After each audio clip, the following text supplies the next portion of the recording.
नमस्कार दोस्तों, कैसे हैं आप लोग। उम्मीद करता हूं अच्छे होंगे। आज हम लोग फिर देखेंगे बिहार दरोगा के लिए 100 प्रश्नों का एक बेहतरीन सेट। सभी प्रश्न एग्जाम व्यू से बहुत ही महत्वपूर्ण है, तो पूरा वीडियो आप लोग अच्छे से देखिएगा। चलिए स्टार्ट करते हैं और देखते हैं आज का पहला प्रश्न है, किस मुगल शासक ने शाहू को मुक्त किया था। तो शाहू को मुक्त किस मुगल शासक ने किया था, तो ये किया था मुअज्जम ने। आंसर हो जाएगा ऑप्शन नंबर डी। किसने किया था? मुअज्जम ने किया था। मुअज्जम जो है किसका वास्तविक नाम था, तो बहादुर शाह प्रथम का। बहादुर शाह प्रथम का। शाहू को कैद किया था औरंगजेब ने। किसने किया था? औरंगजेब ने कैद किया था। और औरंगजेब की मृत्यु हम लोग जानते हैं 1707 ईस्वी में हो गया था। कब? 1707 ईस्वी में। उसके बाद जैसे ही बहादुर शाह प्रथम शासक बना यानी मुअज्जम बना, उन्होंने जो है शाहू को मुक्त कर दिया था। बढ़ते हैं आगे। प्रश्न है, हिस्टोरिका नामक प्रसिद्ध रचना किसने की थी। तो हिस्टोरिका नामक प्रसिद्ध जो रचना है उसे लिखा था हेरोडोटस ने। आंसर हो जाएगा ऑप्शन नंबर सी। किसने किया था? हेरोडोटस ने किया था। प्लिनी की बात करें तो उन्होंने नेचुरल हिस्ट्री नामक जो है पुस्तक लिखी थी। वहीं टोल्मी ने भूगोल के बारे में कहा था, भूगोल पृथ्वी की झलक को स्वर्ग में देखने वाला अभामय विज्ञान है। किसने कहा था? टोल्मी ने कहा था। बढ़ते हैं आगे। प्रश्न, भारत में पहला एम्स कहाँ खुला था। तो भारत में सबसे पहले जो एम्स खुला था नई दिल्ली में खुला था। आंसर हो जाएगा ऑप्शन नंबर ए। कहाँ खुला था? नई दिल्ली में। और ये खुला था 1956 ईस्वी में। कब खुला था? 1956 ईस्वी में। प्रश्न है, किसने बंगाल की राजधानी मुर्शिदाबाद से मुंगेर स्थानांतरित किया था। तो बंगाल की राजधानी जो मुर्शिदाबाद था उसे मुंगेर स्थानांतरित किसने किया था? तो ये किया था मीर कासिम ने। आंसर हो जाएगा ऑप्शन नंबर ए। किसने किया था? मीर कासिम ने राजधानी को मुंगेर स्थानांतरित कर दिया था। 1757 ईस्वी में प्लासी के युद्ध के बाद मीर जाफर और कुछ समय के बाद मीर कासिम को अंग्रेजों ने बंगाल का नवाब बनाया था। और उसके बाद 1764 में हुआ था कौन सा युद्ध? तो बक्सर का युद्ध। इसमें जो है अंग्रेज विजय हुआ था। इसके बाद मीर कासिम ने अपनी राजधानी को कहाँ कर लिया था? मुंगेर स्थानांतरित कर लिया था। बढ़ते हैं आगे। प्रश्न, निम्न में से कौन सा काल क्रम के अनुसार सही है।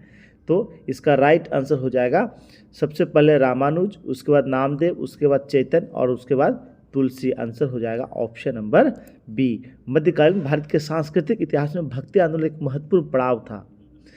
इस काल में सामाजिक धार्मिक सुधारों द्वारा समाज में भगवान की भक्ति प्रचार प्रसार किया गया था।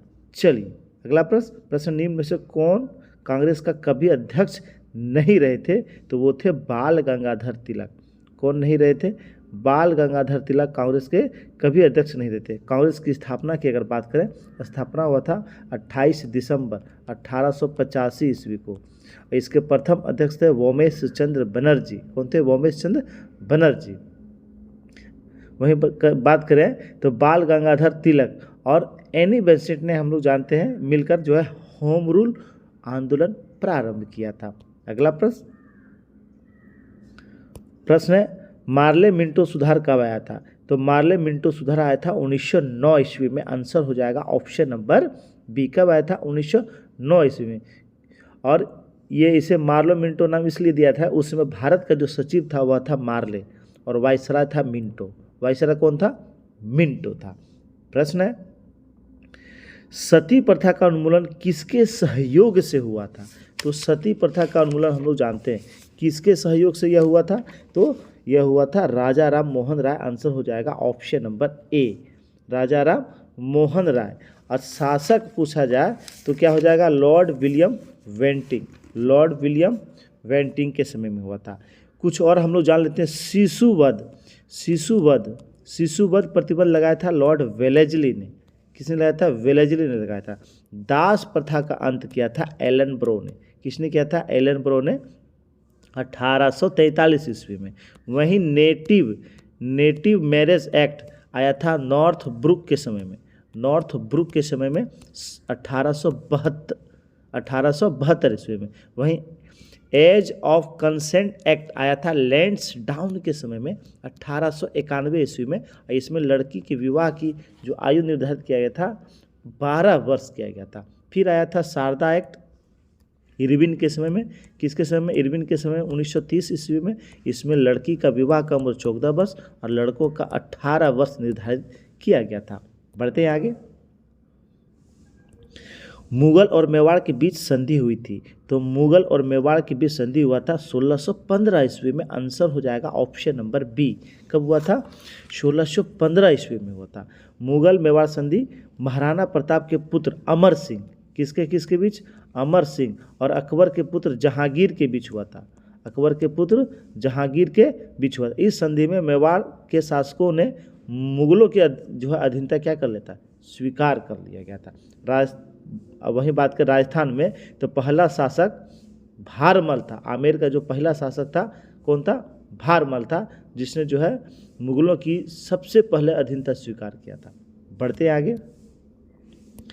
ताजमहल के लिए पत्थर कहाँ से लाया गया था? तो ताजमहल निर्माण के लिए जो पत्थर आया था वह कहाँ से आया था? तो वह आया था मरकाना से। आंसर हो जाएगा ऑप्शन नंबर डी। कहाँ से आया था? मरकाना से। इसका निर्माण शाहजहां ने अपनी जो पत्नी थी रानी मुमताज महल, जिसका वास्तविक नाम था अर्जुमंद बानो बेगम, की याद में कराया था। चलिए अगला प्रश्न। कांग्रेस की स्थापना के समय भारत का वाइसराय कौन था? तो कांग्रेस की स्थापना जब किया गया था उसमें भारत का वाइसराय था लॉर्ड डफरिन। कौन था? लॉर्ड डफरिन था। तो आंसर हो जाएगा ऑप्शन नंबर बी। कौन थे? Lord Dufferin. और इसकी स्थापना का श्रेय जाता है ए.ओ. ह्यूम को। किसे जाता है? ए.ओ. ह्यूम को जाता है। प्रश्न है अलीगढ़ की संधि का संबंध किससे है? तो अलीगढ़ का संधि का संबंध यह है ईस्ट इंडिया कंपनी और सिराजुद्दौला से। आंसर हो जाएगा ऑप्शन नंबर बी। अलीगढ़ का जो संधि हुआ था वह था 9 फरवरी 1757 ईस्वी को। 1757 ईस्वी को हुआ था। यह संधि बंगाल की ब्रिटिश जब्ती की प्रस्तावना थी। अलीगढ़ कलकत्ता को दिया गया अल्पकालीन नाम था। तो अलीगढ़ कलकत्ता का कुछ समय के लिए दिया गया नाम था। प्रश्न यज्ञ की देखरेख कौन करता था? तो ब्रह्मा करता था यज्ञ की देखरेख। आंसर हो जाएगा ऑप्शन नंबर बी। और अर्थवेद पढ़ने वाले को क्या कहा जाता है? ब्रह्मा कहा जाता है। वहीं ऋग्वेद पढ़ने वाले को होत्री कहा जाता है। क्या कहा जाता है? होत्री कहा जाता है। वहीं सामवेद पढ़ने वाले को क्या कहा जाता है? तो सामवेद पढ़ने वाले को उद्गाता कहा जाता है। क्या कहा जाता है? उद्गाता कहा जाता है। वहीं अर्थवेद पढ़ने वाले को हम लोग देख लिए। और वहीं यजुर्वेद पढ़ने वाले को क्या कहा जाता है? अथर्वयु कहा जाता है। क्या कहा जाता है? अथर्वयु कहा जाता है। अगला प्रश्न है सुलय कुल की नीति किसने अपनाया था? तो सुलय कुल की नीति अपनाया था अकबर ने। किसने अपनाया था? अकबर ने अपनाया था। अकबर से हमेशा एग्जाम में क्वेश्चन बनते हैं, तो देख लेते हैं। अकबर ने दास प्रथा का अंत कब किया था? तो दास प्रथा का अंत किया था 1562 ईस्वी में। 1562 ईस्वी में नहीं, अकबर ने हरम दल से मुक्त किया था। हरम दल से मुक्त किया था। और 1563 ईस्वी में अकबर ने तीर्थ यात्रा कर को समाप्त कर दिया था। क्या कर दिया था? समाप्त कर दिया था। 64 में जजिया कर को समाप्त किया था। किसे किया था? जजिया कर को समाप्त किया था। वहीं बात करें फतेहपुर सीकरी की स्थापना 1571 में किया था। फतेहपुर सीकरी की स्थापना। वहीं 1575 ईस्वी में अकबर ने इबादत खाने की स्थापना किया था। इबादत खाने की स्थापना किया था। और 1578 ईस्वी में इबादत खाने में सभी धर्मों को अनुमति दिया था। वहीं 1579 ईस्वी में अकबर ने मजहर की घोषणा किया था। मजहर की घोषणा 1579 में किया था। और 1582 ईस्वी में अकबर ने दीन इलाही की स्थापना किया था। 1582 ईस्वी में दीन इलाही की स्थापना किया था। और इलाही संवत की शुरुआत किया था 83 में। बढ़ते हैं आगे।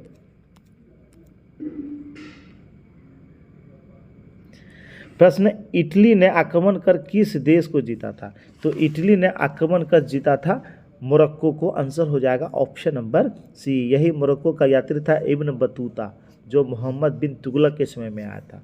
मोहम्मद बिन तुगलक के समय में था।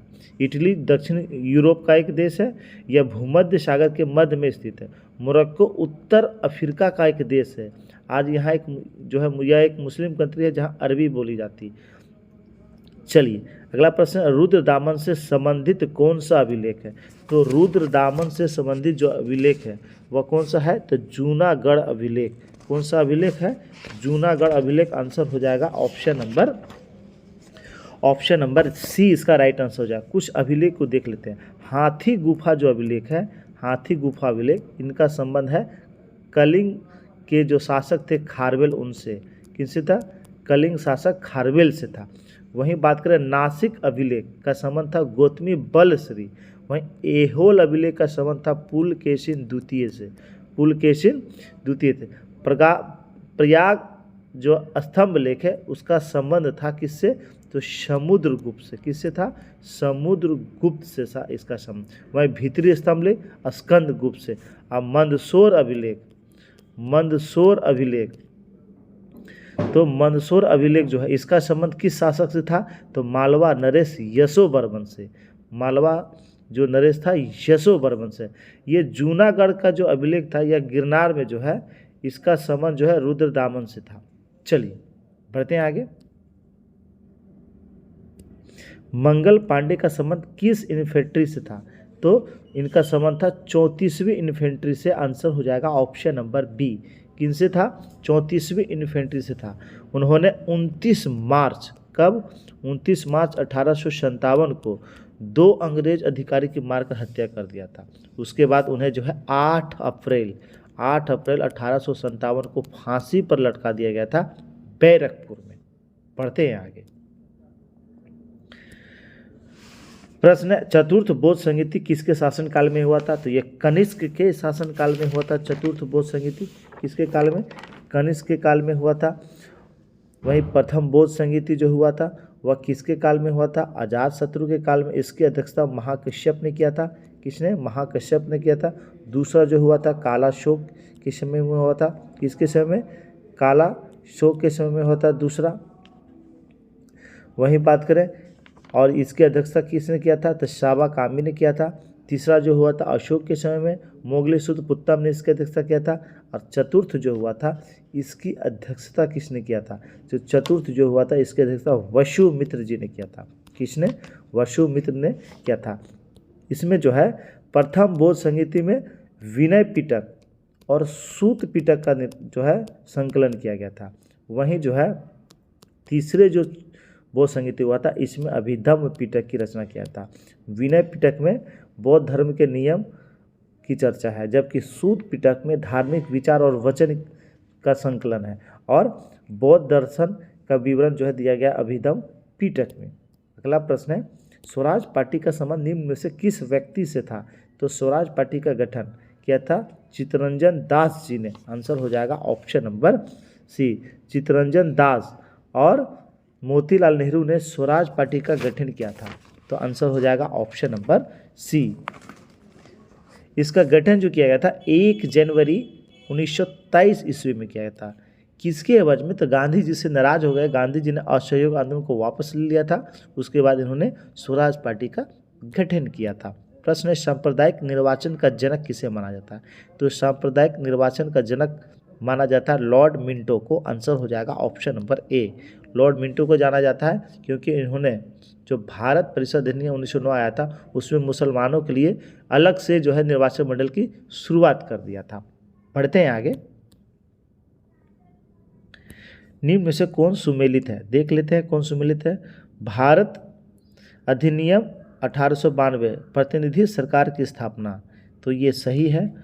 मॉर्ले मिंटो सुधार 1909 में जो आया था केंद्र में द्वैत शासन, तो ये गलत है। जो क्या है? ये गलत है।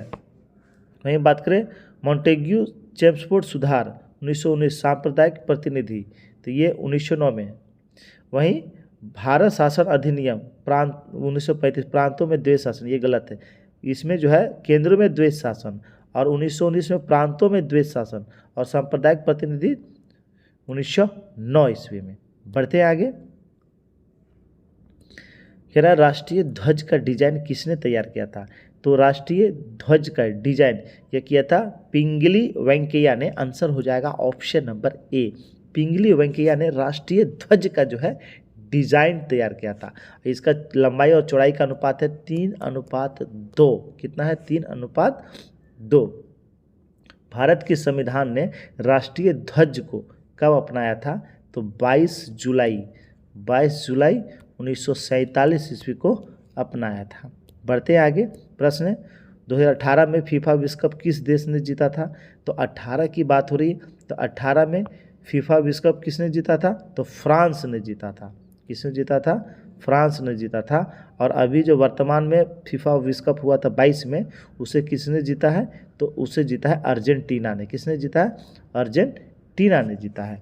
बढ़ते हैं आगे। अगला एशियाई खेल कहाँ होगा? तो एशियाई खेल, अगला जो एशियाई खेल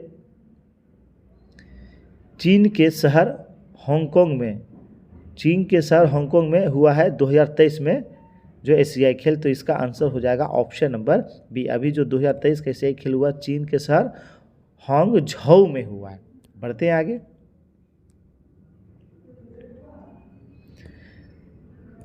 नौ अगस्त 1945 और 9 अगस्त 1945 को जापान के हिरोशिमा और नागासाकी पर जो परमाणु बम गिराए गए थे, उनमें कौन से अभिक्रिया हुई थी? तो परमाणु बम जो गिराया गया था 6 और 9 अगस्त को, कह रहा है कि उसमें कौन सी अभिक्रिया हुआ था? वह नाभिकीय विखंडन की अभिक्रिया पर काम किया था। तो आंसर हो जाएगा ऑप्शन नंबर सी। परमाणु बम जो है वह किस सिद्धांत पे कार्य करता है? तो नाभिकीय विखंडन की। और हाइड्रोजन बम काम करता है नाभिकीय संलयन अभिक्रिया पर। किस पर? नाभिकीय संलयन अभिक्रिया पर। चलिए बढ़ते हैं आगे। अलकनंदा तथा भागीरथी नदी कहाँ आकर मिलती है? तो अलकनंदा और भागीरथी नदी के मिलान बिंदु देवप्रयाग है। आंसर हो जाएगा ऑप्शन नंबर सी। क्या हो जाएगा? ऑप्शन नंबर सी इसका राइट आंसर हो जाएगा। चलिए मैप में देख लेते हैं। तो प्रश्न में था अलकनंदा और भागीरथी। तो ये अलकनंदा नदी हो गई है और भागीरथी नदी आके मिलती है देवप्रयाग में। क्या कहलाता है? देवप्रयाग। देख लेते हैं। अगर अलकनंदा से जब धौली गंगा मिलता है तो वह कहलाता है विष्णुप्रयाग। वहीं अलकनंदा से नंदाकिनी जब मिलती है तो वह कहलाता है नंदप्रयाग। और अलकनंदा से जब पिंडार नदी आके मिलती है तो वह कहलाता है कर्णप्रयाग। और अलकनंदा में जब मंदाकिनी आके मिलती है तो वह कहलाता है रुद्रप्रयाग। क्या कहलाता है? रुद्रप्रयाग कहलाता है। चलिए बढ़ते हैं आगे। तेरा जगोटा त्रिकोण से संबंधित देश कौन है? तो जगोटा त्रिकोण से संबंधित देश है दक्षिण कोरिया, वियतनाम और जापान। आंसर हो जाएगा ऑप्शन नंबर ए। ये दक्षिण पूर्वी एशिया में स्थित देश है। ये कच्चे माल और वस्तुओं के निर्माण के लिए एक दूसरे पर निर्भर करते हैं। बढ़ते हैं आगे। निम्न में से कौन सा इस्पात उद्योग के संबंध में सुमेलित है, कह रहा है? तो तमिलनाडु सलेम में जो इस्पात उद्योग हुआ तमिलनाडु में। तो आंसर हो जाएगा ऑप्शन नंबर ए। ये सही है। दुर्गापुर उड़ीसा में ना होकर यह वेस्ट बंगाल में। राउरकेला यह उड़ीसा में। कहाँ है? उड़ीसा में। और भिलाई यह कहाँ है? तो यह छत्तीसगढ़ में। कहाँ? छत्तीसगढ़ में। दुर्गापुर का जो इस्पात कारखाना यह ब्रिटेन की सहयोग से स्थापित किया गया था। राउरकेला का जो इस्पात कारखाना यह जर्मनी के सहयोग से स्थापित किया गया था। और भिलाई का जो इस्पात कारखाना है यह सोवियत संघ के सहयोग से स्थापित किया गया था। बढ़ते हैं आगे। प्रश्न है सुनिश्चित करना है। तो काजीरंगा जो अभ्यारण्य है वह असम में है। कहाँ है? असम में है काजीरंगा अभ्यारण्य। वहीं बात करें बांधवगढ़, तो बांधवगढ़ कहाँ है? मध्य प्रदेश में। नंदनकानन यह है उड़ीसा में। और मेलघाट अभ्यारण्य यह महाराष्ट्र में है। आंसर हो जाएगा 2 3 4 1 2 3 4 1। ऑप्शन नंबर ए जो है इसका राइट आंसर हो जाएगा।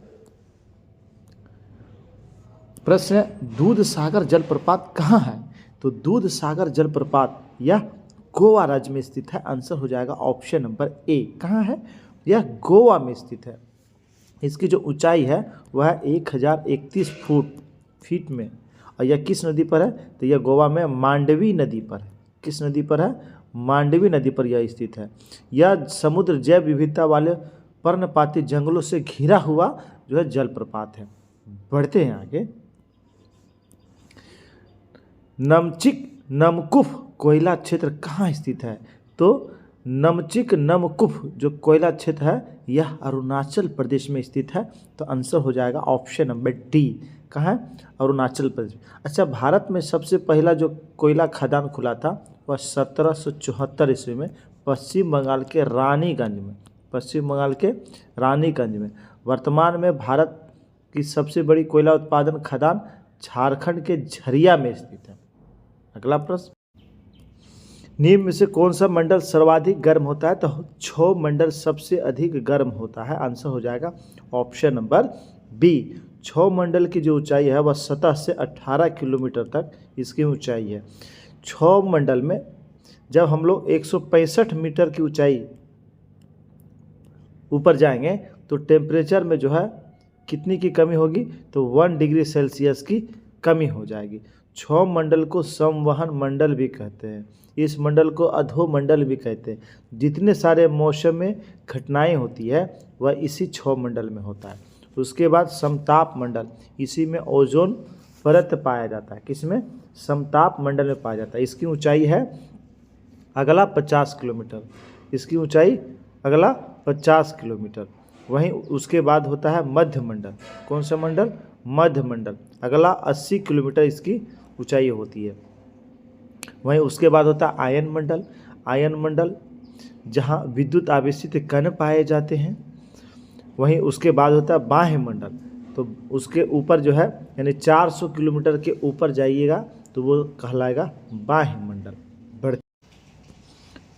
कर्नाटक और महाराष्ट्र में अवस्थित पश्चिमी घाट को क्या कहा जाता है? सह्याद्री कहा जाता है। आंसर हो जाएगा ऑप्शन नंबर सी। क्या कहा जाता है? सह्याद्री कहा जाता है। सह्याद्री भी दो भागों में विभाजित। उत्तरी सह्याद्री, उत्तरी सह्याद्री है और इसकी ऊंची चोटी भी एग्जाम में पूछ लिया गया है।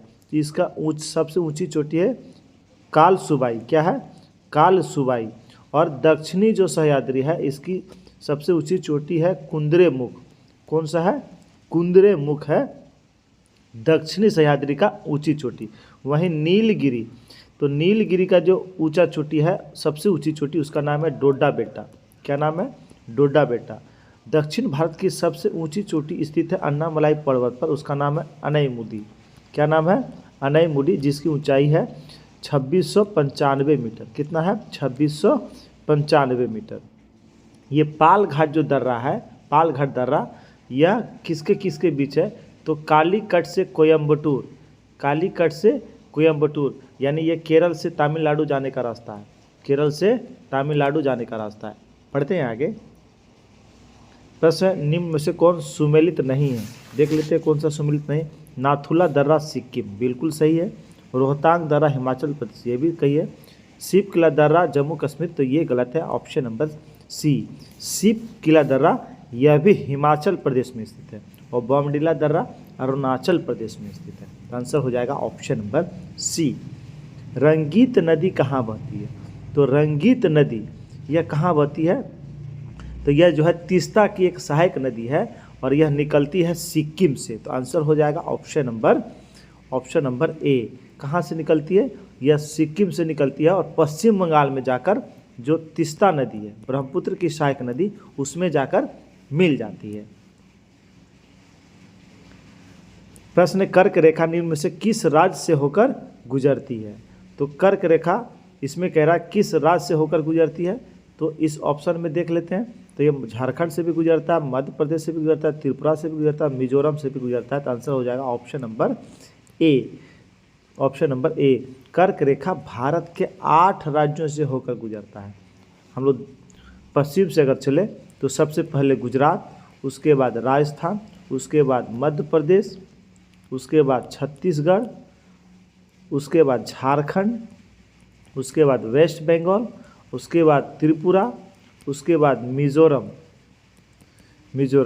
ये 8 राज्यों से होकर जो है कर्क रेखा भारत से गुजरती है। पढ़ते हैं आगे। कह रहा है किस अनुच्छेद के तहत नीति निषेध तत्व को न्यायालय में प्रसंगत नहीं किया जा सकता? तो इसका वर्णन जो है किस अनुच्छेद में किया गया है? तो इसका राइट आंसर हो जाएगा अनुच्छेद 37, 37 आर्टिकल 37 कहा जाता है कि भारतीय संविधान के भाग 4 में नीति से तत्वों का वर्णन है और अनुच्छेद पूछा जाए तो 36 से लेकर 51 में अनुच्छेद, और यह जो अनुच्छेद है यह न्यायालय में वाद योग नहीं है। बढ़ते हैं आगे। राज्य निर्वाचन आयुक्त को कौन पदच्युत कर सकता है? तो राज्य निर्वाचन आयुक्त को पद से कौन हटा सकता है? तो पद से उसे हटा सकते हैं जो प्रक्रिया उच्च न्यायालय के न्यायाधीश हैं, उस प्रक्रिया के द्वारा ही वह हट सकता है। तो आंसर हो जाएगा ऑप्शन नंबर डी। क्या हो जाएगा? ऑप्शन नंबर डी इसका राइट आंसर हो जाएगा। देख लेते हैं, कह रहा है राष्ट्रपति के कार्यकाल के संबंधित कौन सा क्रम सही है? तो इसका सही क्रम हम लोग देख लेते हैं। सबसे पहले इसमें हो जाएगा फखरुद्दीन अली अहमद, उसके बाद ज्ञानी जेल सिंह, उसके बाद आर वेंकट रमन और उसके बाद शंकर दयाल शर्मा। तो ये राष्ट्रपति का सही क्रम हो जाएगा ऑप्शन नंबर डी। भारत में कितनी बार आपातकाल लागू हो चुका है? तो अब तक 3 बार लागू किया जा चुका है। आंसर हो जाएगा ऑप्शन नंबर बी। ये 3 बार कब कब लागू हुआ है? तो 1962 ईस्वी में, 1971 ईस्वी में और 1975 ईस्वी में। ये 3 बार जो है ये नेहरू के समय में और ये दोनों इंदिरा गांधी के समय में जो है आपातकाल लागू किया गया था। अगला प्रश्न, संविधान के उद्देशिका में किस मौलिक अधिकार का वर्णन नहीं है? यानी किसका वर्णन नहीं है? तो इसका राइट आंसर हो जाएगा ऑप्शन नंबर ए, आर्थिक स्वतंत्रता का वर्णन नहीं है। आंसर हो जाएगा ऑप्शन नंबर ए।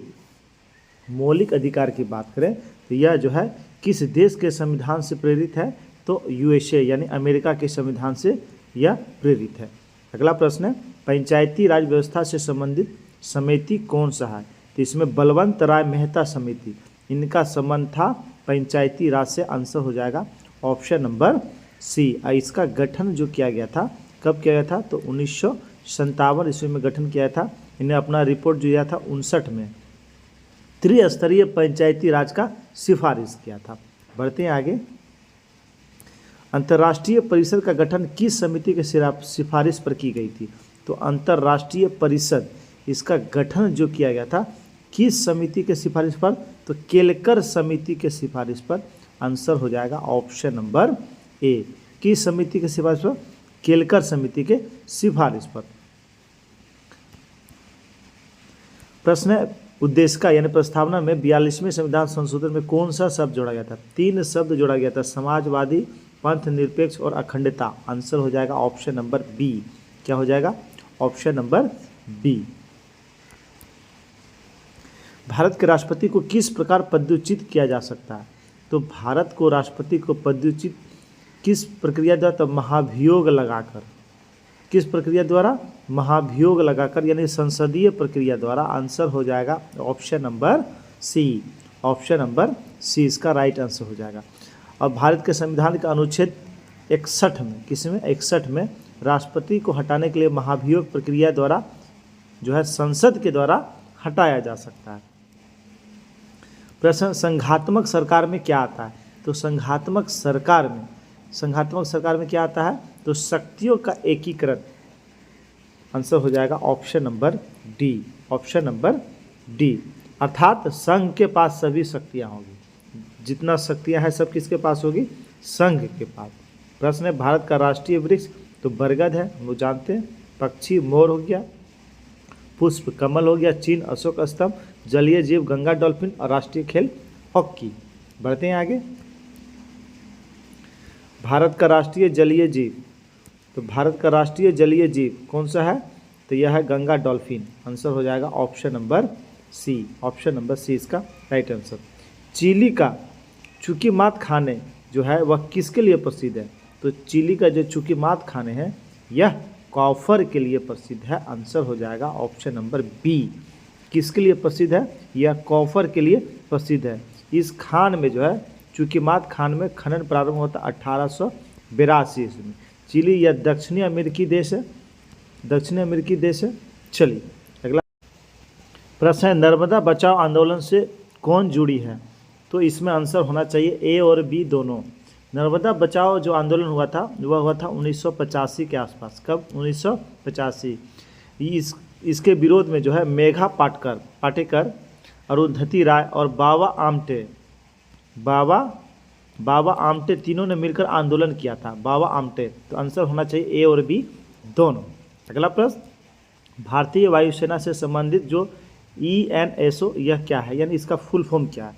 तो इसका फुल फॉर्म हो जाएगा El Nino southern oscillation. Answer हो जाएगा option number B. Option number B.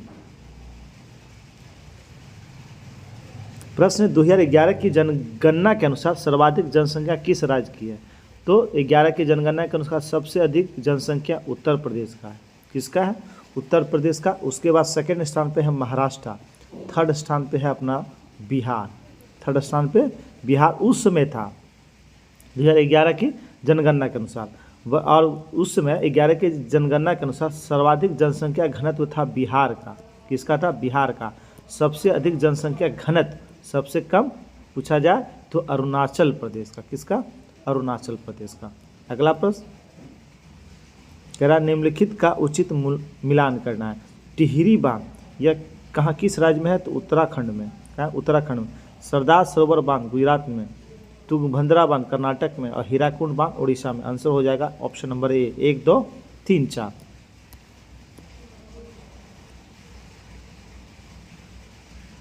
प्रश्न है निम्न में से कौन सही नहीं है? देख लेते हैं।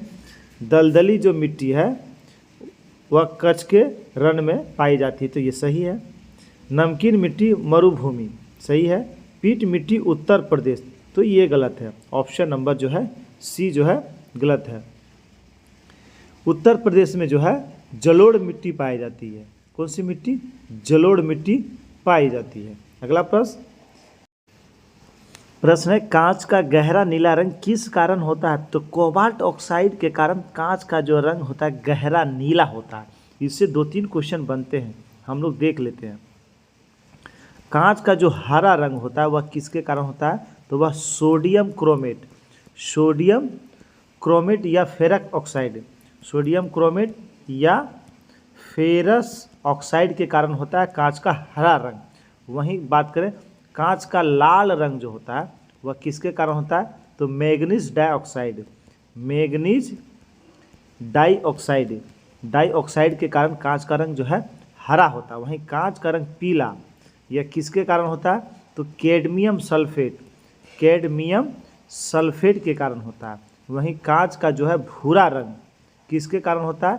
तो फेरिक ऑक्साइड के कारण। फेरिक ऑक्साइड के कारण जो है कांच का रंग कैसा होता है? भूरा होता है। वहीं कांच का चटक लाल जो होता है वह क्यूप्रस ऑक्साइड के कारण होता है। बढ़ते हैं आगे।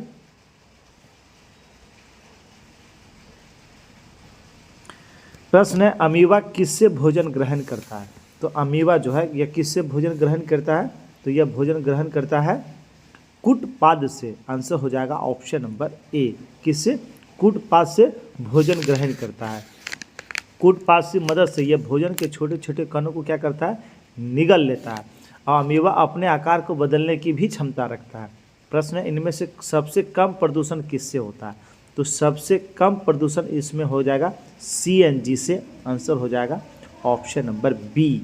क्या हो जाएगा? Option number B CNG। इसका फुल फॉर्म होता है कंप्रेस्ड नेचुरल गैस। यह एक प्राकृतिक गैस होता है जो गंधहीन, रंगहीन और विषहीन होता है। अगला प्रश्न प्रकाश का तरंग सिद्धांत किसने दिया था?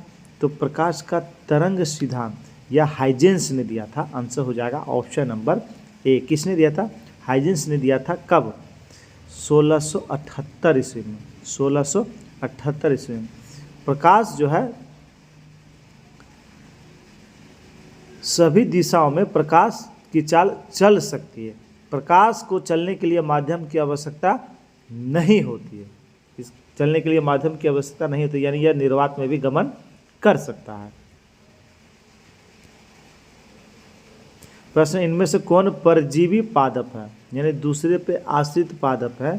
तो इसका आंसर है कसकुट्टा, जिसे अमरबेल भी कहा जाता है। इसे ही अमरबेल कहा जाता है। अमरबेल कहा जाता है। यह एक परजीवी पादप है। परजीवी पादप वह पादप होता है जो किसी अन्य पौधों से पोषण या पूरा पोषण या कुछ पोषण जो है प्राप्त करता है। अगला प्रश्न, अमलगम क्या है? तो अमलगम क्या होता है? तो अमलगम होता है एक तरल पारा मिश्रित धातु। आंसर हो जाएगा ऑप्शन नंबर ए। किसी भी अन्य धातु में यदि पारे का मिश्रण होता है तो उस पारा मिश्रित तरल को अमलगम कहा जाता है। दंत चिकित्सक जो है दांत को भरने के लिए पारा और चांदी के मिश्रण का उपयोग करता है। अगला प्रश्न, डीएनए किस में पाया जाता है? तो डीएनए जो है किस में पाया जाता है? तो इसका राइट आंसर हो जाएगा केंद्रक में। Option number B. Option number B जो है इसका राइट आंसर हो जाएगा। डीएनए का पूरा नाम क्या हो जाएगा? इसका full form deoxyribo nucleic acid. Nucleic acid जो है इसका पूर्ण रूप है। डीएनए माता पिता के वंशानुगत गुणों या आनुवांशिक जानकारियों को उसके संतानों तक ले जाने तथा संरक्षित करने के लिए जिम्मेवार होता है। डीएनए जो है यह कहाँ पाया जाता है? तो केंद्रक में पाया जाता है। यदि किसी वस्तु का संवेग कह रहा है दुगना कर दिया जाए तो उसके गतिज ऊर्जा में कितना प्रतिशत की वृद्धि होगा? तो कह रहा है कि गति ऊर्जा जानते हैं हाफ mv²। कह रहा है कि संवेग को दुगना कर दिया जाए तो ये 1 है तो इसको 2 कर दिया जाए तो कितना गुना हो जाएगा? 400 गुना। कितना हो जाएगा? 400 गुना हो जाएगा। तो उसकी गति जो है कितना प्रतिशत की वृद्धि कह रहा है तो ये 400 गुना हो जाएगा। और वृद्धि किया जाए तो पहले 100 अब 400 हो रहा है तो वृद्धि कितना हो रहा है? 300 यानी 300%। तो आंसर हो जाएगा ऑप्शन नंबर बी। दांत के निर्माण में किस तत्व की सर्वाधिक भूमिका होती है? तो इसमें कैल्शियम की सर्वाधिक भूमिका होती है। तो आंसर हो जाएगा ऑप्शन नंबर बी। किसकी? कैल्शियम की। अगला प्रश्न है, प्रतिचुंबकीय पदार्थ चुंबकीय प्रकृति कैसी होती है?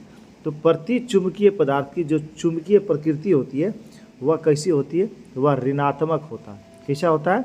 ऋणात्मक होता है। आंसर हो जाएगा ऑप्शन नंबर बी। प्रतिचुंबकीय वे पदार्थ होते हैं जिसमें बाहर से आरोपित चुंबकीय क्षेत्र के उल्टी दिशा में चुंबकीय प्रेरित होते हैं। यानी चुंबक क्षेत्र में जब उसको लाते हैं तो वह विपरीत दिशा में चुंबकीय होता है। अगला प्रश्न है, इनमें से कौन टेक पॉलीमर्स एंजाइम का स्रावन करते हैं? तो टेक पॉलीमर्स एंजाइम इसका स्रावन जो है कौन करता है? तो यह करता है इस्चेरिया कोलाई। आंसर हो जाएगा ऑप्शन नंबर ए। इस्चेरिया कोलाई जो है टैग पॉलीमर्स जो एंजाइम है इसका स्रावन करता है। संतोष ट्रॉफी का संबंध किस खेल से है? तो संतोष ट्रॉफी का संबंध है फुटबॉल से। आंसर हो जाएगा ऑप्शन नंबर जो है ए इसका राइट आंसर हो जाएगा। कुछ महत्वपूर्ण ट्रॉफियां को हम लोग देख लेते हैं। कुछ महत्वपूर्ण जो ट्रॉफियां हैं उसे हम लोग देखते हैं।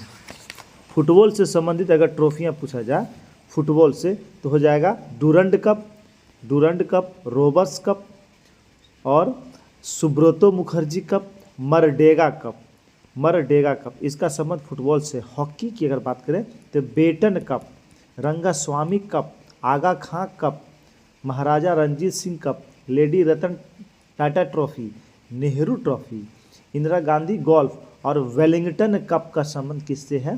तो हॉकी से है। गोल्फ की अगर बात करें तो Walker cup, circuit cup, Rider cup, Dunhill cup और प्रिंस ऑफ वेल्स कप का संबंध किससे? गोल्फ से।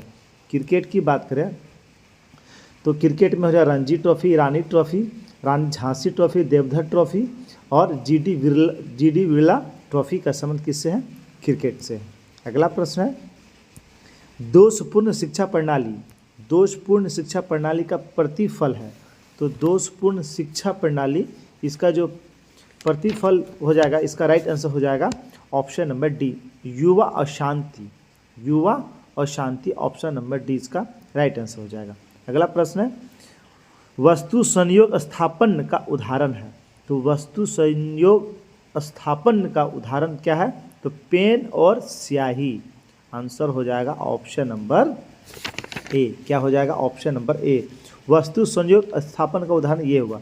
स्थापन वस्तुएं वे वस्तुएं होती है जो एक दूसरे के स्थान पर आसानी से प्रयोग की जा सकती है। जैसे चाय का स्थापन कॉफ़ी हो जाएगा।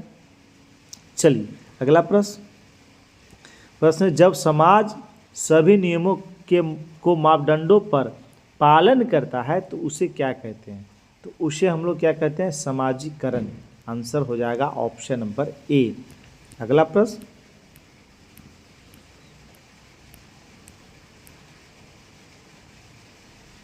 प्रश्न, एक प्रकाश वर्ष बराबर होता है। तो एक प्रकाश वर्ष बराबर होता है 9.46 इंटू 10⁻15 मीटर। 15 मीटर, यही किलोमीटर रहता तो यहाँ 12 हो जाता। क्या हो जाता? 12। यहाँ 10⁻12 हो जाता, यह किलोमीटर। प्रकाश वर्ष दूरी का मात्रक होता है। कितना का?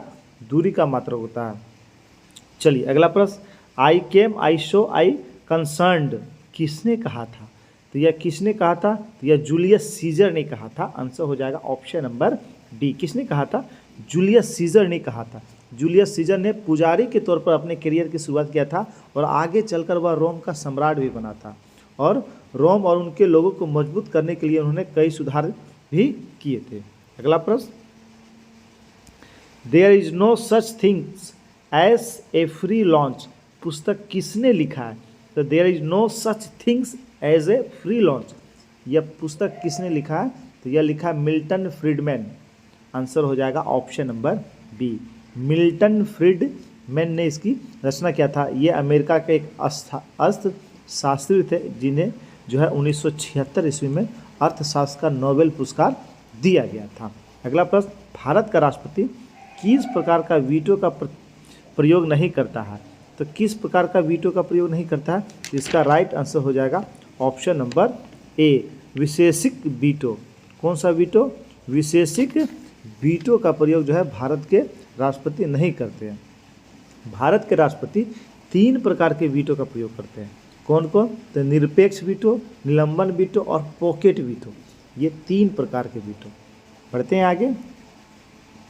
प्रश्न है, धान के खेत में किस प्रकार की गैस निकलती है? तो मीथेन गैस निकलती है। फार्मूला हो जाएगा CH4। आंसर हो जाएगा ऑप्शन नंबर सी, इसका राइट आंसर हो जाएगा। अगर धान की बात करें तो भारत में सबसे अधिक धान की खेती पश्चिम बंगाल में होता है। कहाँ होता है? वेस्ट बंगाल में। अगला प्रश्न, जर्मनी की आधिकारिक मुद्रा क्या है? तो प्रश्न, जर्मनी की आधिकारिक मुद्रा क्या है? तो वह है यूरो। आंसर हो जाएगा ऑप्शन नंबर डी। जर्मनी की राजधानी पूछा जाए तो है बर्लिन। क्या है? बर्लिन। रुपया या भारत, नेपाल, भारत, नेपाल और पाकिस्तान का है। वहीं बात करें पेसो, तो पेसो यह कहाँ की जो है मुद्रा है? तो पेसो जो है यानी पीसो मैक्सिको सिटी और फिलीपींस की मुद्रा है पेसो। क्या है? मैक्सिको सिटी और फिलीपींस। वहीं लीरा जो है यह तुर्की की जो है मुद्रा है और तुर्की की राजधानी है अंकारा। कहाँ है? अंकारा। अगला प्रश्न है, यदि 15 संख्याओं का औसत 7 है, कितना है? 7 है, और प्रथम 8 संख्याओं का औसत जो है 6.5 और अंतिम जो है वह 8.5 है, तो मध्य की जो संख्या होगा वह कितना होगा? तो दोनों को हम लोग ऐड कर लेते हैं। तो इसको 8 से मल्टीप्लाई करके, इसको भी 8 से मल्टीप्लाई करके जो है हम लोग देख लेते हैं। तो 15 सती, ये दोनों को पहले कर लेते हैं। 8 गुने 6.5 प्लस 8 गुने 8.5, इसमें माइनस कर लेंगे 15 गुने 17, इसे मल्टीप्लाई कर लीजिएगा और सॉल्व कीजिएगा। जिसका राइट जो आंसर हो जाएगा वह हो जाएगा 15। ऑप्शन नंबर बी इसका राइट आंसर हो जाएगा। प्रश्न, निम्न में से कौन जो है वाट के स्थान पे उचित विकल्प होगा? यानी इस स्थान पे कौन सा जो है इसका उचित जो है विकल्प होगा? इस सर्किल के अंदर ये पहला है। इस सर्किल के अंदर इसमें देख 1 2 3 4 5, 1 2 3 4 5, उसी तरह जो है यानी इसे ही अरेंज कर दिया गया है। इसमें 3 है तो देख लेते 3 किस में है? तो 3 जो है इसमें है, 1 2 3, इसमें 1 2 3। आंसर हो जाएगा ऑप्शन नंबर सी। प्रश्न, निम्न में से ऐसे कितने 8 है जिनके पहले 6 और बाद में 5 हो? यानी हमको 685 देखना है, तो यहाँ 685 है, फिर यहाँ 687 नहीं, यहाँ भी 685 है और ये 2 जगह। तो आंसर हो जाएगा ऑप्शन नंबर बी। प्रश्न है, यदि a बराबर 2, b बराबर 3 और c बराबर 4 और d बराबर 5 हो तो 20 22, 19, 23, 6, 26 का अर्थ क्या हो, यानी ए का स्थान 1 है उसमें ऐड कर दिया गया है, तो 20। तो 20 जो है 20 स्थान पे कौन सा वर्ड है, तो 20 स्थान पे हो जाएगा, 20 से एक पहले हमको देखना है, तो 19 स्थान पे हो जाएगा एस। कौन सा स्थान हो जाएगा, एस। तो एस एक ऑप्शन में है। फिर लास्ट वाला देख लेते हैं, 26वें स्थान पे जेड होता है। कौन सा स्थान होता है, जेड, लेकिन उससे एक पहले देखना है तो वाई। तो आंसर हो जाएगा ऑप्शन नंबर सी। अगला जो प्रश्न है, यदि ए इंटू बी का अर्थ होता है ए बी का भाई है। ए इंटू बी का मतलब हुआ ए जो है, ए यह किसका भाई है, बी का भाई है, और ए माइनस बी का अर्थ हो रहा है ए जो है वह बी की माता है। अब माइनस में जब जाते हैं तो ए जो है वह क्या है, तो यह जो है बी की माता है, बी की माता है और ये भाई है। तो इनमें से कौन सा संबंध बताता है कि आर डी का मामा है, तो इसमें कौन संबंध बताएगा, जो है आर डी का मामा है, तो यह बताएगा R into Q minus D. ये जो बताएगा, क्या बताएगा कि आर जो है डी का क्या है, मामा है। अगला प्रश्न, यदि घड़ी की कीमत में 30% वृद्धि करने के बाद 10% की छूट दी जाती है तब विक्रेता को कितना प्रतिशत लाभ होगा। यानी कह रहा है कि घड़ी का दाम पहले हम लोग 30% बढ़ा देते हैं, तो उसका जो क्रय मूल्य हो जाएगा, नया क्रय मूल्य 130 रुपये हो जाएगा। उसके बाद कह रहा है कि उसमें 10% छूट दिया जाता है, तो 130 का 10% कितना हो जाएगा, 13 हो जाएगा। तो 13 हो जाएगा, तो 13 माइनस कर लेंगे तो 130 में 13 अगर माइनस करते हैं तो 117 हो जाता है। तब कितना लाभ हो रहा था, क्रय मूल्य 100 है, अब 117 में बिक रहा है, तो लाभ 17 का हो रहा है। तो आंसर हो जाएगा ऑप्शन नंबर ए। यदि सी जेड क्यू का अर्थ है एक्स भी क्यू जेड, तो कह रहा है आगरा के लिए क्या हो, तो ये आगे से जितना है वही अपोजिट किया है, खाली जे जो है आगे से वही पीछे से क्यू, सी जो आगे से 5 ये पीछे से 5, ये आगे से 3 ये आगे से 3, उसी तरह कर लेना है।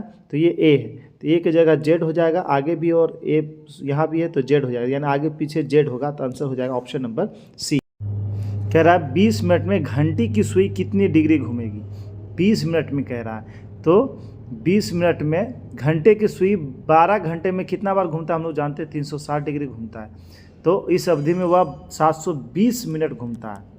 712 घंटे में 720 मिनट जो है घूमता है।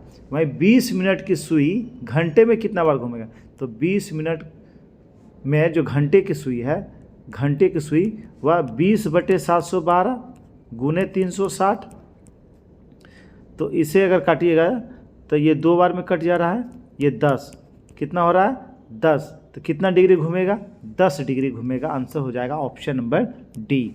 अगला प्रश्न है, यदि एक संख्या तथा उसके 2/3 का योग 90 है तब बड़ी संख्या क्या होगा।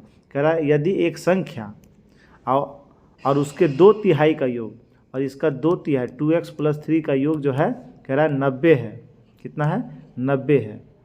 तो देख लेते हैं, इसे सोल्व किया तो 3x और 2x 5x बराबर होती है 27, कितना हो जाएगा 27, इसे 5 से डिवाइड कीजिएगा था तो 25 25 और ये हो जाएगा 54। आंसर हो जाएगा ऑप्शन नंबर बी। क्या हो जाएगा ऑप्शन नंबर बी, 54 इसका राइट आंसर हो जाएगा। अगला प्रश्न है कि यदि वर्ग की लंबाई 1% त्रुटि हो जाए, कहला वर्ग की लंबाई जो है उसमें 1% की गलती हो जाए तो उसका क्षेत्रफल में कितना प्रतिशत का कमी होगा।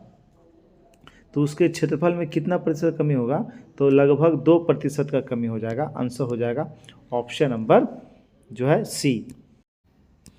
ये नीचे गया आकृति में वाट यानी इस स्थान पे क्या होगा, तो यहाँ पे 3 जो है 3 पार्ट में 1 2 3, यहाँ जो एक पार्ट ये ख़त्म कर दिया गया, फिर दूसरा में ये पार्ट ख़त्म कर दिया गया। तो उसी तरह जो है यहाँ भी वही जो किया गया, ये ख़त्म किया गया और ये ख़त्म किया, तो यहाँ पहले ये ख़त्म किया, ये खत्म, तो लास्ट में बचेगा ये। तो आंसर हो जाएगा ऑप्शन नंबर जो है डी इसका, ये सॉरी डी नहीं, ये ऊपर में होगा, ऑप्शन नंबर सी इसका जो है राइट आंसर हो जाएगा। प्रश्न, यदि एक पेड़ की छाया की लंबाई है √3 गुना, कितना है √3 इकाई है, तब उन्नयन कोण क्या होगा। तो ये एक पेड़ है मान लेते हैं, तो इसकी छाया की जो लंबाई है √3 इकाई है, √3 इकाई, और ये जब भी कोण बनेगा तो यहाँ 90 डिग्री का बनेगा। तो ये जो है 1 और ये इसका 3 इकाई √3 गुना है, ठीक।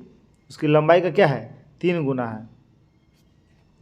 तो इसमें कह रहा है कि हमें क्या निकालना है, तो उसका उन्नयन कोण निकालना है, उन्नयन कोण निकालना है, ये कोण निकालना है।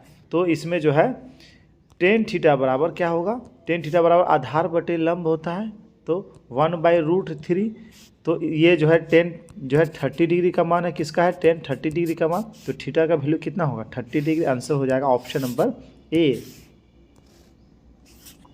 प्रश्न निम्न में से कौन सा पूर्ण वर्ग है, तो इसमें पूर्ण वर्ग कौन सा है, तो 16 जो है 641, यह एक पूर्ण वर्ग है। तो आंसर हो जाएगा ऑप्शन नंबर बी।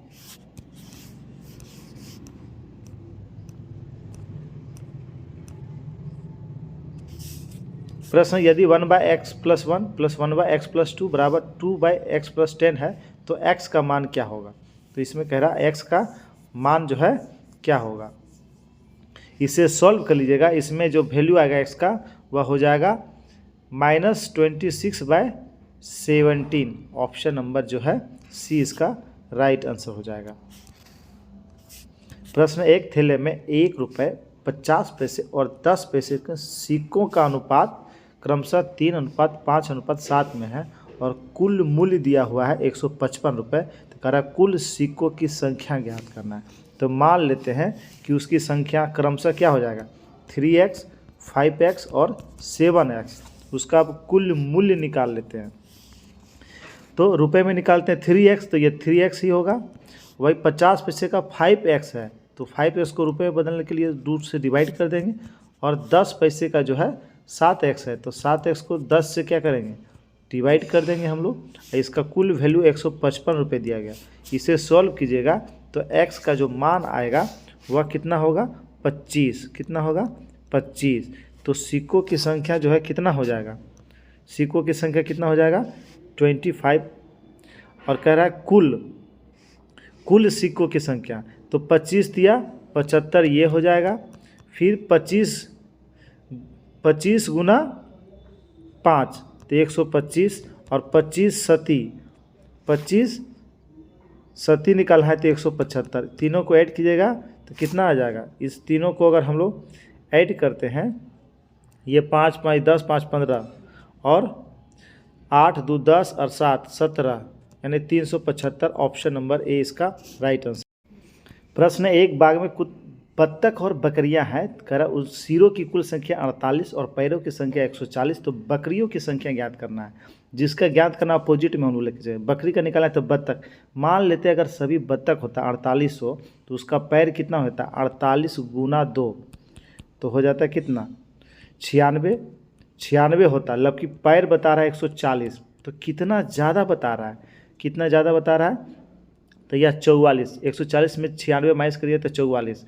और कितना पैर ज़्यादा होता है 2 पैर, तो 2 से क्या करेंगे डिवाइड कर देंगे। तो 44 का आधा कितना हो जाएगा 22। आंसर हो जाएगा ऑप्शन नंबर डी 22। क्या है उसमें 22 जो है उसमें बकरियां हैं और जो है इसमें माइनस कर लिया तो और 26 उसमें क्या हो जाएगा 26 उसमें जो है 22 जो है बकरियां हैं और 26 बत्तख हो जाएगा। बढ़ते हैं आगे।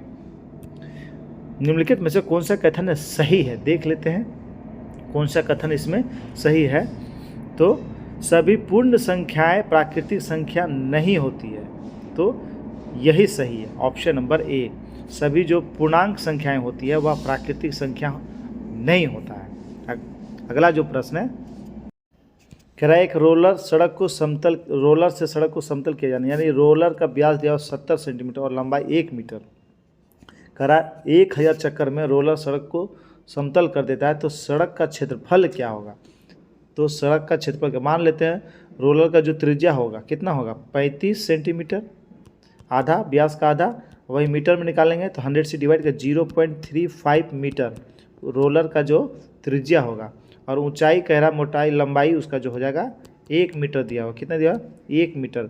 तो रोलर का वर्कपीस का क्षेत्रफल 2πRH, तो इस पर वैल्यू पुट कीजिएगा तो उसका वर्कपीस का क्षेत्रफल हो जाएगा 2.25 मीटर स्क्वायर। तो एक चक्कर पूरा करने पर सड़क कितना क्षेत्रफल करता है वह, तो 2.2 मीटर स्क्वायर। तो कह रहा 1000, तो 1000 से इसे मल्टीप्लाई कर दीजिएगा तो कितना हो जाएगा 2200। आंसर हो जाएगा ऑप्शन नंबर ए। और आज का अंतिम प्रश्न है कि यदि 10 सेंटीमीटर, 5 सेंटीमीटर और 7 सेंटीमीटर की माप जो लंबाई, चौड़ाई और ऊंचाई के एक कार्टून से एक आयताकार बॉक्स बनाया जाता है, तब बॉक्स का क्षेत्रफल कितना होगा। तो कह रहा है कि आयताकार बॉक्स घनाभ के आकार का ही होता है, तो घनाभ का जो क्षेत्रफल होगा वह क्या होता है, उसका formula 2 into LB plus BH plus HL। इस पे वैल्यू पुट कर लीजिएगा, LBH का तीनों का आंसर हो जाएगा 310 centimetre square. Option number B जो है राइट आंसर हो जाएगा। दोस्तों ये था 100 प्रश्नों का बहुत बेहतरीन सेट, सभी एग्जाम के लिए बहुत ही महत्वपूर्ण है। तो पूरा वीडियो आप लोग ध्यान से देखिए, आपके एग्ज़ाम में बहुत मदद मिलेगी। दोस्तों अगर वीडियो वास्तव में अच्छा लगा हो तो लाइक कर देंगे और अपने ग्रुप में शेयर कर देंगे। धन्यवाद दोस्तों।